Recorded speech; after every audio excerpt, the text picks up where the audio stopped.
اعوذ باللہ من الشیطان اللعین الرجیم بسم اللہ الرحمن الرحیم۔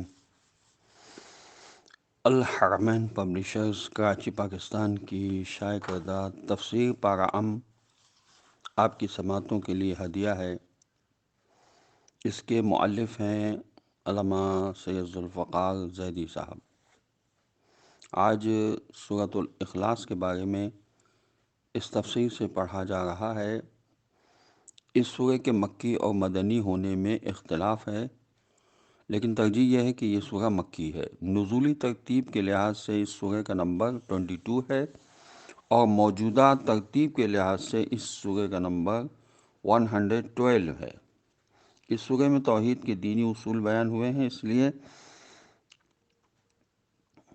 اس کے ناموں میں سورہ توحید، سورہ اخلاص اور سورہ قل هو اللہ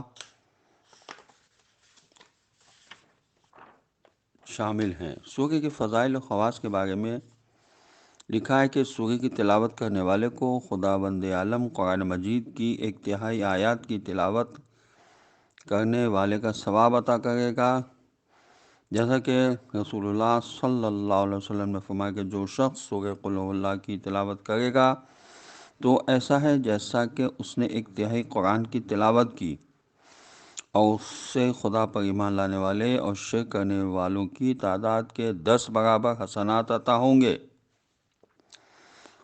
حضور صلی اللہ علیہ وسلم کا یہ بھی ارشاد ہے کہ قل هو اللہ احد کی ایک مرتبہ تلاوت کرنے والے کو اللہ اس کے ملائکہ، اس کی کتابوں، اس کے رسولوں پر ایمان لانے والوں کے برابر اجر دے گا، اور اس کا اجر 100 شہیدوں کے برابر ہوگا۔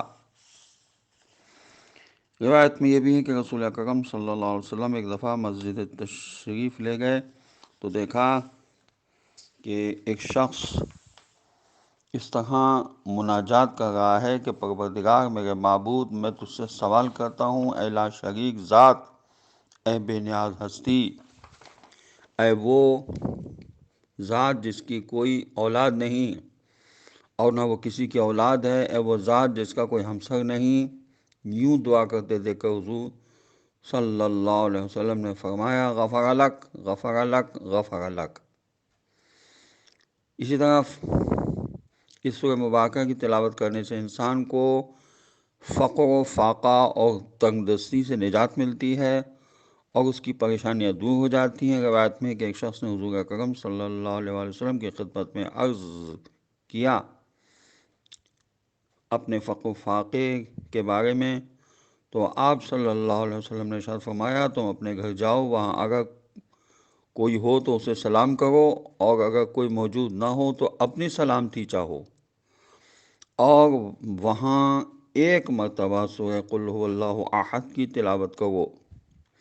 یہ تسکین روح کتاب میں لکھا ہے۔ تو اس شخص نے حضور اکرم صلی اللہ علیہ وسلم کے اس فرمان پر عمل کیا تو اللہ تعالیٰ نے اسے اس قدر رزق سے نوازا کہ وہ اپنے ہمسایوں کو بھی فیض پہنچانے لگا۔ اسی طرح حضرت امام جعفر صادق علیہ السلام کا فرمان لکھا ہے کہ جو شخص اللہ و قیامت پر ایمان رکھتا ہے اس کے لیے واجب ہے کہ فرض نمازوں میں سورہ قل هو اللہ احد کی تلاوت کرنا ترک نہ کرے۔ پس جو شخص اس کی تلاوت کرے گا تو خداوند عالم اس کے لیے دنیا و آخرت کی بھلائیاں جمع کرے گا، اس کے والدین اور اس کی اولاد کی مغفرت فرمائے گا۔ ثواب الاعمال میں لکھا ہے کہ کیا تجھے دنیا میں باقی رہنا پسند ہے؟ یہ حفص بن غیاث ہے ایک شخص، اور وہ کہتا ہے کہ میں نے حضرت امام جعفر صادق علیہ السلام کو کسی سے یہ پوچھتے ہوئے سنا، تو اس نے کہا جی ہاں۔ فرمایا کیوں؟ اس شخص نے جواب دیا اس لیے کہ سورہ اخلاص کی تلاوت کروں۔ آپ علیہ السلام خاموش ہوئے اور تھوڑی دیر کے بعد فرمایا اے حفص، اگر ہمارے دوستوں شیعوں میں سے کوئی مر جاتا ہے تو قبر میں اس کو قرآن کی تعلیم دی جاتی ہے تاکہ خدا اس کو بلند درجہ عطا کرے، کیونکہ بہشت کے درجات قرآنی آیات کی تعداد جتنے ہیں، وہاں قاری قرآن سے کہا جاتا ہے کہ قرآن کی تلاوت کرو اور اوپر کے درجات میں چڑھتے جاؤ۔ اس سورہ کے مختلف نام لکھے ہیں، تقریباً 21 نام۔ تفسیر نور الثقلین کی جلد 5 میں لکھا ہے کہ اس سورہ کا نام ہے سورہ توحید، اور توحید تمام دینی اصولوں اور عقائد کی بنیاد ہے، اسی لیے اس کا نام سورہ توحید ہے۔ جیسا کہ امام غزا علیہ السلام نے فرمایا کہ ہر وہ شخص جو سورہ قل هو اللہ احد کو پڑھے اور سمجھنے کی کوشش کرے تو گویا وہ توحید کو جاننا چاہتا ہے۔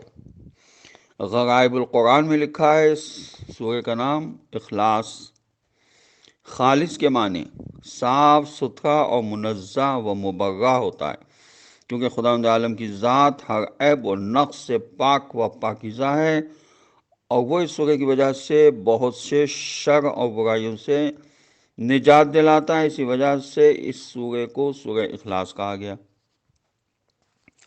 اس سورہ کا نام سورہ معارفہ بھی ہے۔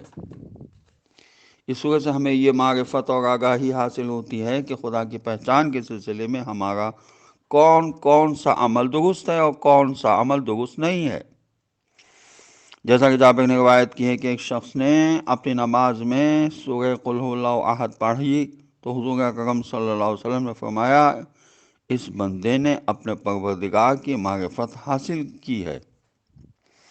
تسکین روح جو کتاب ہے بحوالہ معنی اخبار، اس میں لکھا ہے کہ اس سورہ کا ایک نام سورہ نسبت الرب بھی ہے۔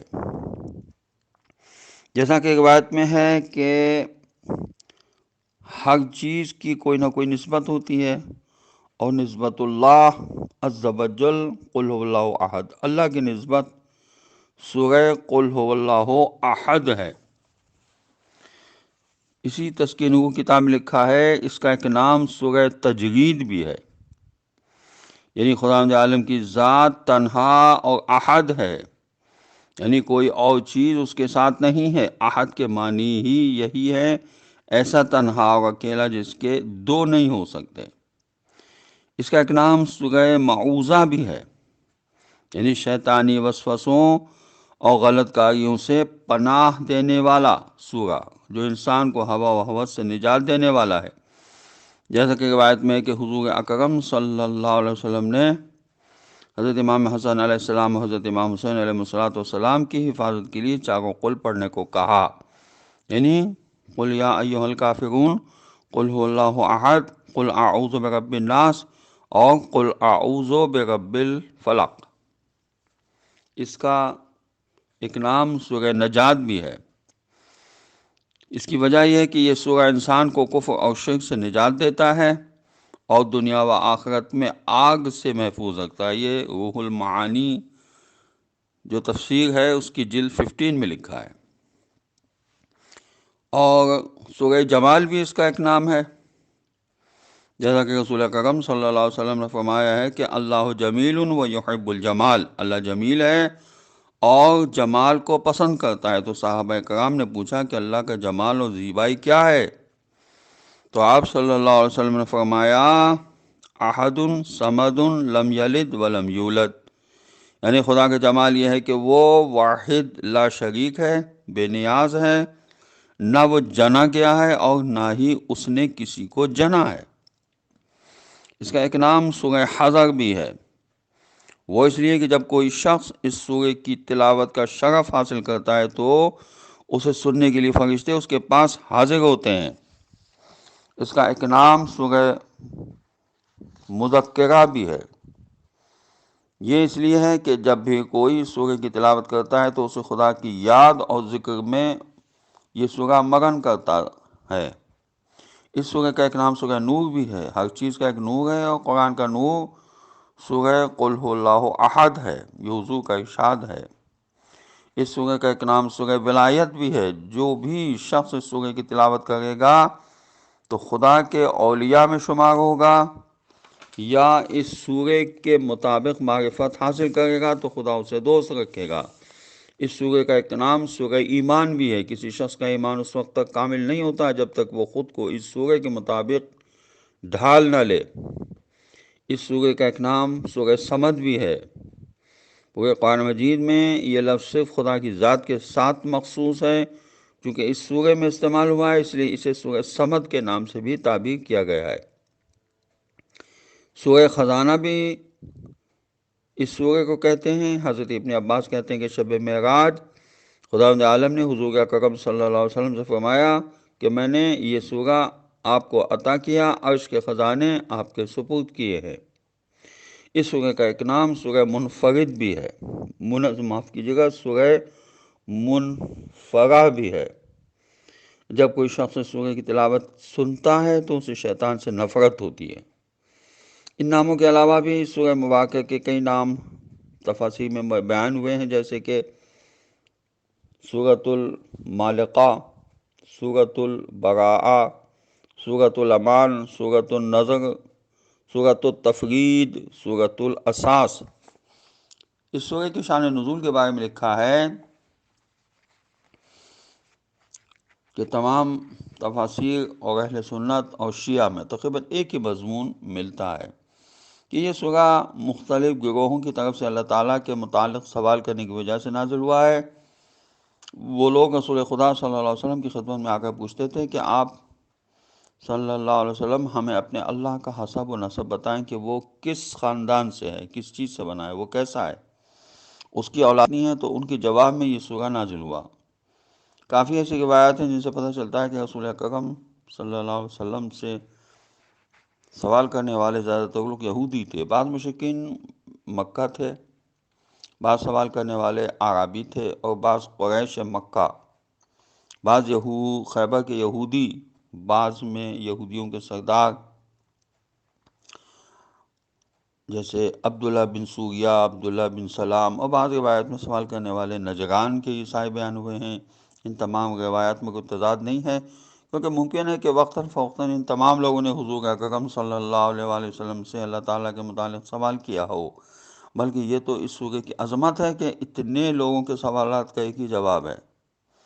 حضرت امام جعفر صادق علیہ السلام سے روایت ہے کہ یہودیوں نے رسول خدا صلی اللہ علیہ وسلم سے کہا کہ اپنے رب کا نسب بیان کیجئے۔ آپ علیہ السلام 3 دن تک خاموش رہے اور انہوں نے کوئی جواب نہیں دیا، یہاں تک کہ سورہ قل هو اللہ احد نازل ہوئی۔ تفسیر عامہ کے مطابق یوں بیان ہے کہ ترمذی اور حاکم وغیرہ کی روایت میں ہے کہ مشرکین مکہ نے رسول اکرم صلی اللہ علیہ وسلم سے اللہ کا نسب پوچھا تو ان کے جواب میں یہ سورہ نازل ہوا۔ بعض روایت میں ہے کہ مشرکین مکہ کے سوال کے جواب میں یہ بھی تھا کہ اللہ کس چیز سے بنا ہے، معاف کیجیے گا، سوال میں یہ تھا کہ اللہ کس چیز سے بنا ہے، تو یعنی سونے یا چاندی کا یا کسی اور چیز کا۔ بعض روایت میں کہ کسی عربی نے یہ سوال کیا تھا جب یہ سورہ نازل ہوا۔ دوسری بعض روایت میں یہ سوال مدینے کے یہودی کعب بن اشرف اور حسن بن اخطب وغیرہ نے کیا تھا، اور عرض کیا تھا کہ آپ اپنے رب کے اوصاف ہم سے بیان کریں۔ اس پر یہ سورہ اترا۔ محدثین نے اپنی اپنی کتابوں میں اس سوال کو مختلف الفاظ اور مضامین کے اختلاف کے ساتھ بیان کیا ہے۔ امام ابن جریر نے حضرت اکرمہ سے روایت نقل کی ہے کہ مشرکین نے کہا یا رسول اللہ صلی اللہ علیہ وسلم ہمیں اپنے رب کے اوصاف بیان کیجئے کہ وہ کیا ہے، کون سی شے سے ہے، تو اللہ تعالیٰ نے یہ سورہ نازل فرمایا۔ اس سورہ کے موضوعات اور ان کے خلاصے کے بارے میں لکھا ہے کہ اس سورہ میں صرف توحید کا ذکر ہے۔ مخالفین اسلام کو بھی اقرار کرنا پڑا کہ ایسی عمدہ توحید کسی آسمانی کتاب میں نہیں، جیسا کہ اس کے نام سے واضح ہے، یعنی اخلاص و توحید۔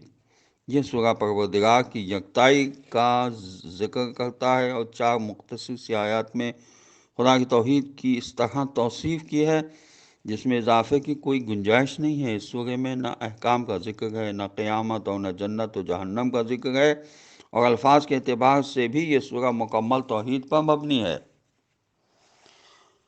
اعوذ باللہ من الشیطان اللعین الرجیم، بسم اللہ الرحمن الرحیم، قل هو اللہ احد۔ تفسیر نمونہ کی جلد 15 میں لکھا ہے، ترجمہ کہہ دیجئے کہ وہ اللہ یکتا ہے۔ یہ اس سورہ کی پہلی آیت ہے۔ اور ان لوگوں کے سوال کے جواب میں ہے جو حضور اکرم صلی اللہ علیہ وسلم سے آپ صلی اللہ علیہ وسلم کے معبود کے اوصاف جاننا چاہتے تھے۔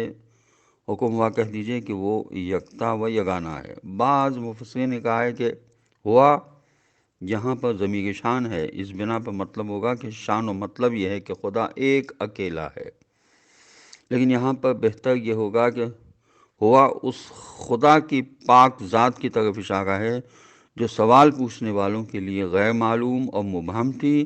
اس بنا پر ہوا مبتدا ہے اور اللہ اس کی خبر اور احد خبر کے بعد کی خبر ہے۔ ایک اور حدیث میں حضرت امام محمد باقر علیہ السلام نے اس بات کا ذکر کرنے کے بعد فرمایا کہ کفار اور بت پرست اس میں اشارہ کے ساتھ اپنے بتوں کی طرف اشارہ کرتے تھے اور کہتے تھے کہ اے محمد صلی اللہ علیہ وسلم یہ ہمارے خدا ہیں،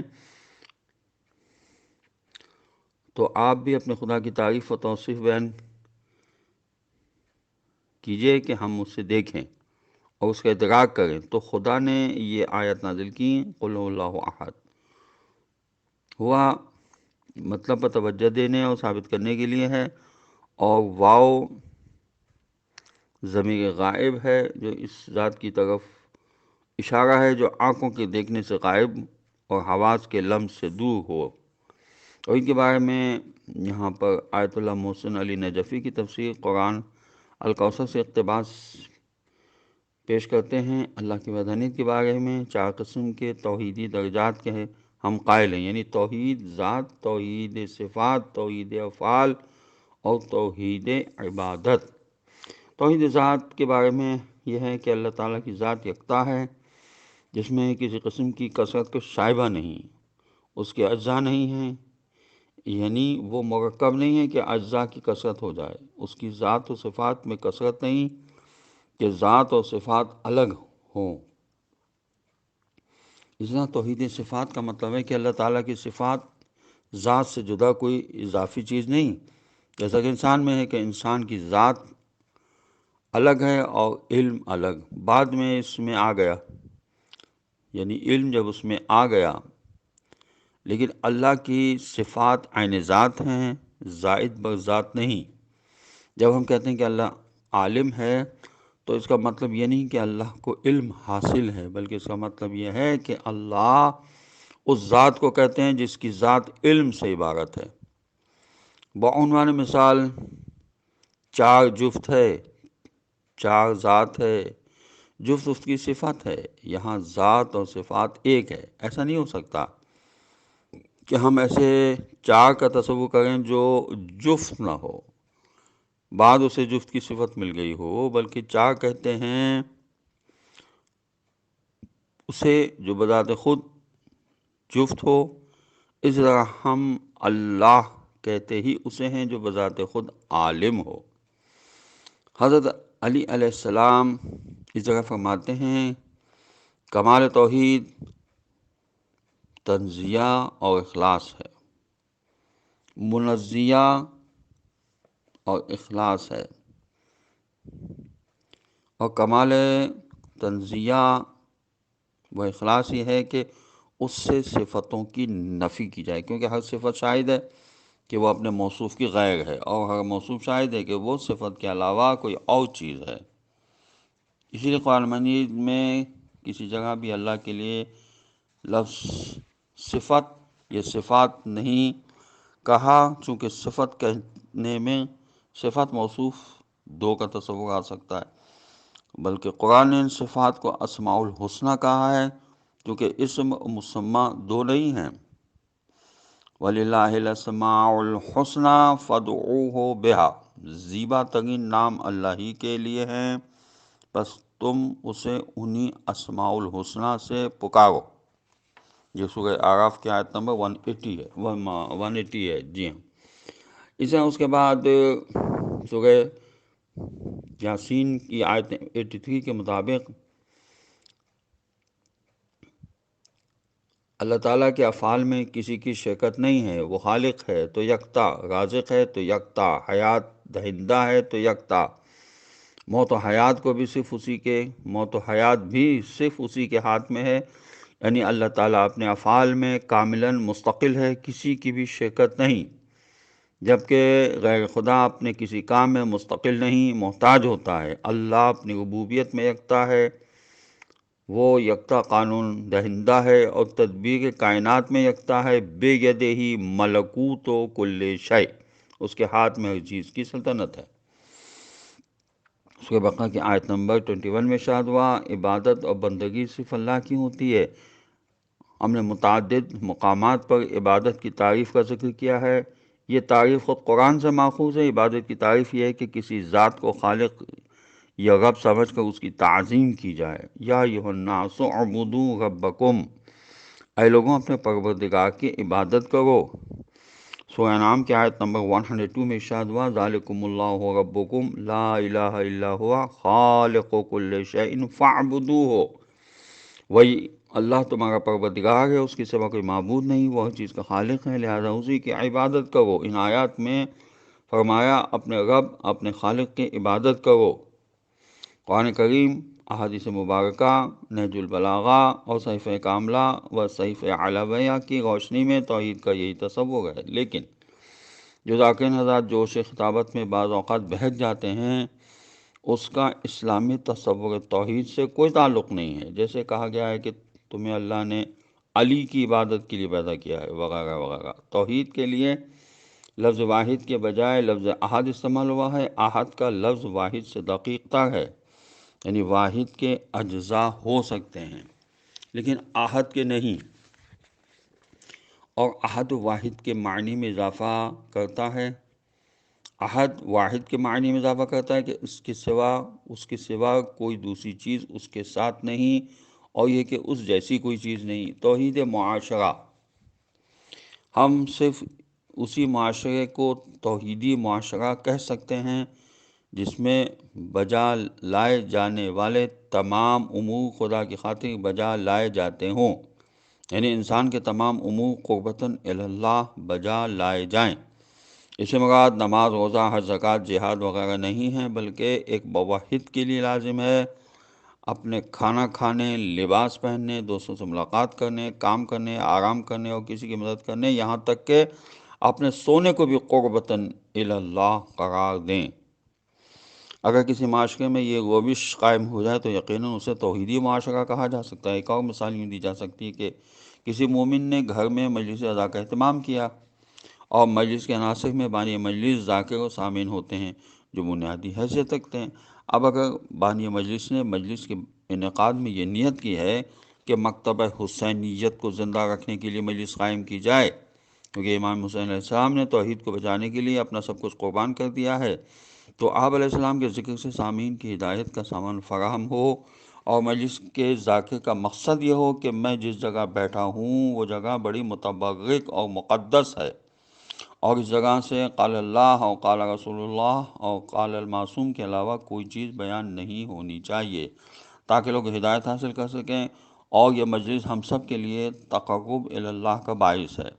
مجلس کے سامعین اس لیے مجلس میں حاضر ہوں کہ ہم حسین علیہ السلام کے ذکر کی مجلس میں حاضر ہو کر حضرت ابا عبداللہ علیہ السلام کی جانثاری، فداکاری اور قربانیوں کا ذکر سن کر کچھ سبق حاصل کر گئے ہیں، اور اپنی عملی زندگی میں ان اصولوں میں کاربند ہونے کی کوشش کریں تاکہ قربتاً الی اللہ کی منزل تک پہنچ جائیں۔ دوسرے الفاظ میں مجلس کی بنیادی عناصر کا مقصد اور ہدف تقرب الی اللہ ہے، تو یہ ایک توحیدی معاشرہ ہے، کیونکہ سب کا ہدف و مقصد ایک ہے، لیکن خدا نہ کرے ان تینوں عناصر کے اہداف و مقاصد الگ الگ ہوں تو یہ نہ حسین علیہ السلام کی مجلس ہے، نہ دین کی ترویج ہے، اور نہ ہی یہ توحیدی معاشرہ ہے۔ تو بانی اس لیے انعقاد کرے کہ بہت بڑی مجلس قرار پائے، اتنے اسپیکر لگائیں، اتنی دیغیں پکیں کہ لوگ یاد رکھیں۔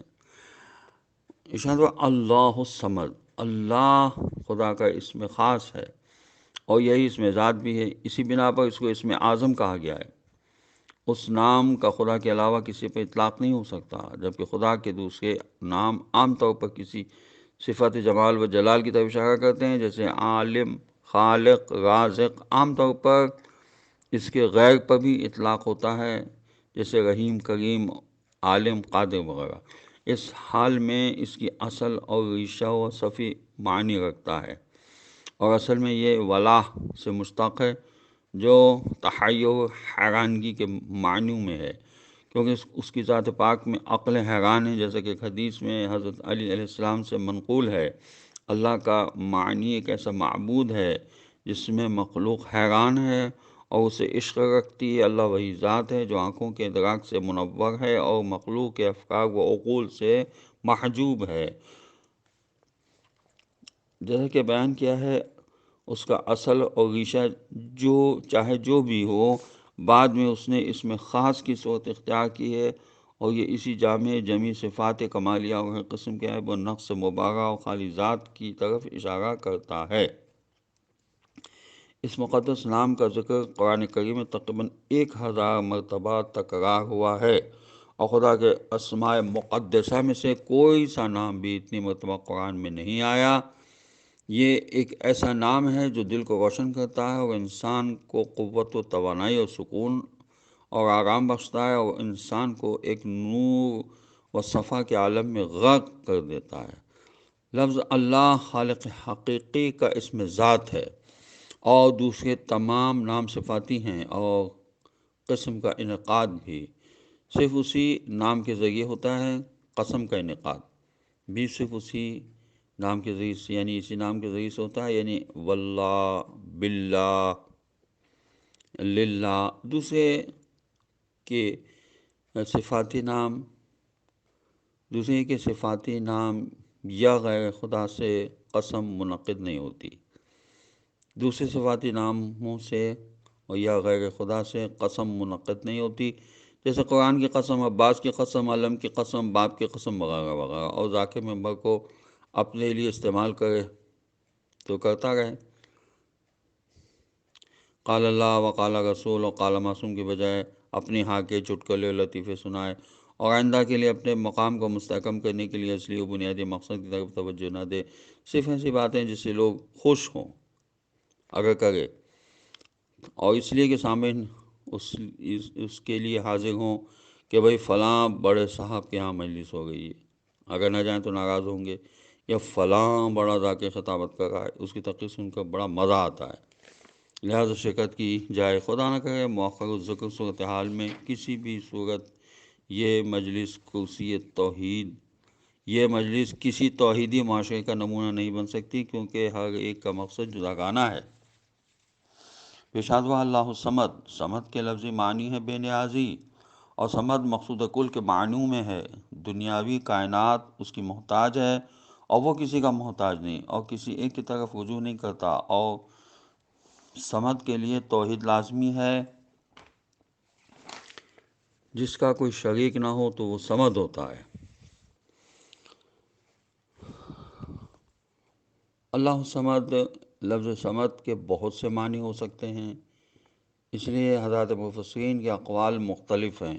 امام حدیث نے کتاب السنہ میں ان تمام اقوال کو جمع کرنے کے بعد فرمایا یہ سب صحیح ہے، اور ان میں جو صفات بیان کی گئی ہیں وہ سب ہمارے رب کی صفات ہیں، لیکن صمد کے اصل معنی یہ ہیں کہ جس کی طرف لوگ اپنی حاجات اور ضروریات میں رجوع کریں، جو بڑائی اور عظمت اور سرداری میں ایسا ہو کہ اس سے کوئی بڑا نہ ہو اور نہ ہے۔ خلاصہ یہ ہے کہ یہ سب اس کے محتاج ہیں اور وہ کسی کا محتاج نہیں۔ وَلَمْ يَكُنْ لَهُ كُفُوًا أَحَدٌ۔